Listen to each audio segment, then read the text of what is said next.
Aquí, al cim d'un esperó rocós sobre la vall del riu Gaià, s'aixeca un testimoni viu d'un passat de frontera i de conflicte. És el castell de Santa Perpètua de Gaià, datat per primera vegada al 976. En temps de la vella marca hispànica, aquell territori de conflicte i de frontera que separava cristians de les terres de l'Al-Àndalus, emplaçaments com aquests eren fonamentals. Santa Perpètua no era una fortalesa qualsevol, dominava un pas obligat, una vall natural i vigilava el flanc sud del comtat de Barcelona. La torre, d'interior triangular i angles arrodonits, és una de les torres més singulars d'arquitectura preromànica de Catalunya. Mesura uns 25 metres d'alçada, tenia 4 pisos i l'accés es feia pel primer pis per una porta dovellada elevadíssima. Aquest castell és part de l'origen i de la consolidació del comtat de Barcelona i, per tant, també bressol de la nació catalana. L'església originalment era romànica, construïda entre els segles XI i XII. Durant segles, l'església es va anar deteriorant i refent diverses vegades i en l'època moderna, durant els segles XVIII i XIX,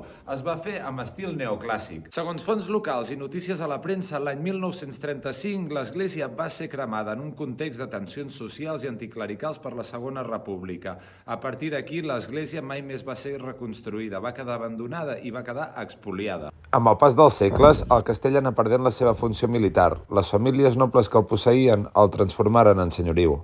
Avui en dia, malauradament, ja només en queden restes, parts de la muralla, la torre, fragments de l'església, però tot i així encara guarda l'ànima de tot allò que va ser algun dia, ens explica la seva història i les nostres arrels. Si t'ha agradat, ajuda'm a donar-ho a conèixer i que no caigui en l'oblit. Fica un m'agrada, comenta i comparteix-ho, perquè només així podem conservar aquest patrimoni històric que explica els nostres orígens.